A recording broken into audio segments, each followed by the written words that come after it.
Bonjour Michel, Bonjour. un livre de toi qui s'intitule La cendre et le calice vient de paraître aux éditions Harmattan. Pourquoi ce titre, La cendre et le calice?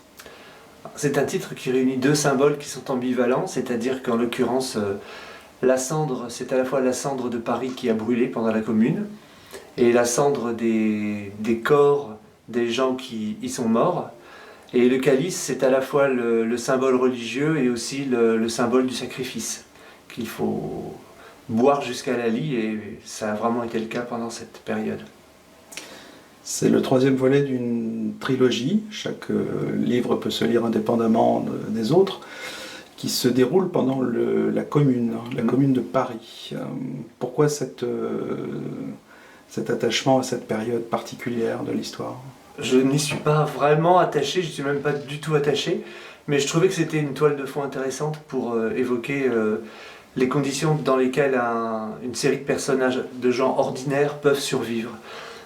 Sans la révolution russe et sans la semaine sanglante, je pense qu'on porterait un regard très différent sur la Commune. Évidemment, sa conclusion, les massacres des communards les rendent attachants, et on voit sur les médias sociaux à quel point les gens y projettent quelque chose de presque sentimental, avec une sorte de nostalgie de cette période. Je pense que ce qui prédominait pour les Parisiens au moment de la Commune, c'était la peur. Tout le monde avait peur.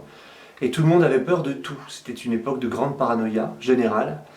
Et c'était évidemment intéressant, bien que le Second Empire soit une période que je préfère de beaucoup, c'était quand même intéressant de plonger une série de personnages que j'avais déjà traités dans les deux autres romans, de voir comment ils allaient pouvoir survivre dans ces conditions, dans ce climat de peur, de haine et de violence extrême. Voilà. Précisément, comment s'articule, puisqu'on retrouve certains des personnages dans les trois volumes de ta trilogie, comment s'articule celui-ci par rapport à l'ensemble des personnages? Alors, ce qui était d'abord intéressant, c'est que les deux premiers opus de la série sont Marie-Louise et L'amour ou son ombre. Ce qui était intéressant, c'était de traiter Marie-Louise différemment, puisque dans son roman éponyme, c'est elle la narratrice, c'est elle qui raconte son histoire. Du coup, on peut imaginer qu'il y a des choses qu'elle tait, qu'il y a des choses qu'elle déguise ou transforme par convenance. Là, je suis un narrateur omniscient, donc je dis ce qui s'est réellement passé, ce qui permet d'introduire des nuances. Et puis ça permettait aussi de retrouver des personnages de L'amour ou son ombre dans un contexte très différent et quelques années plus tard. Donc c'était à la fois une façon de revisiter les choses et puis aussi d'introduire de nouveaux personnages, y compris historiques, pour un troisième opus qui soit assez différent et en même temps un peu complémentaire par rapport aux deux autres quand même. Il est plus axé justement sur le côté historique. Je sais que tu as eu des contacts avec le couvent de Picpus, donc une documentation peut-être accrue par rapport au précédent volume. Oui, j'ai passé un an à faire une sorte de journal de la Commune en indiquant ce qui s'était passé jour après jour. Je me suis aperçu d'ailleurs que dans les journaux intimes et dans les récits qui étaient faits, les récits contemporains, les gens se trompaient, n'étaient pas d'accord sur les dates. Ce qui prouve à quel point l'émotion pouvait les perturber. J'ai privilégié quand même les sources d'époque parce que dès qu'on s'attache à des sources d'historiens actuels, le regard est distancié et il est tout de suite plus analytique. À l'époque, les gens réagissaient à chaud et c'était ce type de réaction dont j'avais besoin. Donc en ce qui concerne le couvent de Picpus, je voulais introduire des religieux, des ecclésiastiques. Et donc j'ai rencontré le père Bernard Couronne qui m'a ouvert les lieux et qui m'a permis d'accéder notamment à une iconographie intéressante pour me figurer assez précisément la configuration des lieux à l'époque. Et en même temps, ce sont des gens dont on ne parle pas du tout pratiquement comme s'ils étaient quantité négligeable. Et j'étais surpris de voir sur les médias sociaux que la notion même du martyr que eux ont eu l'impression de vivre leur était déniée. On ne comprend pas, martyr, je ne vois pas.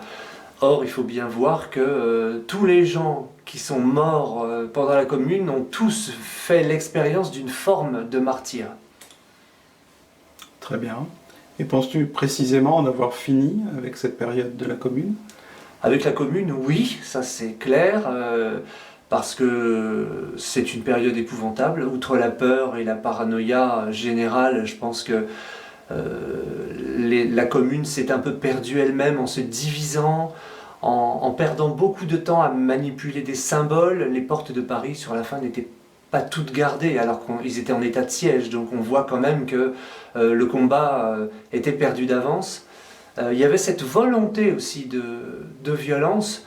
Quand Marx écrit que les incendies de la Commune n'ont été allumés que pour ralentir la progression des Versaillais, c'est faux. Il y avait une volonté de détruire Paris, puisque Paris finissait lui-même par devenir un symbole.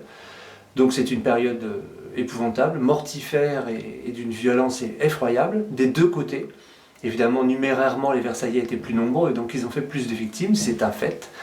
Le Second Empire, ma foi, je crois que j'ai écrit dessus tout ce qu'il y avait à exprimer, de mon côté en tout cas. Et le personnage de Marie-Louise, qui m'a accompagné 41 ans maintenant, je crois que voilà, je peux lui dire au revoir, je vais lui rester très attaché, mais voilà, c'est désormais un souvenir, c'est quelque chose que j'ai conclu, bouclé, et que je ne suis pas fâché d'avoir vraiment mené à bien. Donc, en ce qui me concerne, j'en ai fini avec ces sujets. Au revoir à Marie-Louise, bonne chance à la Cendre et le Calice. Merci. Merci Michel.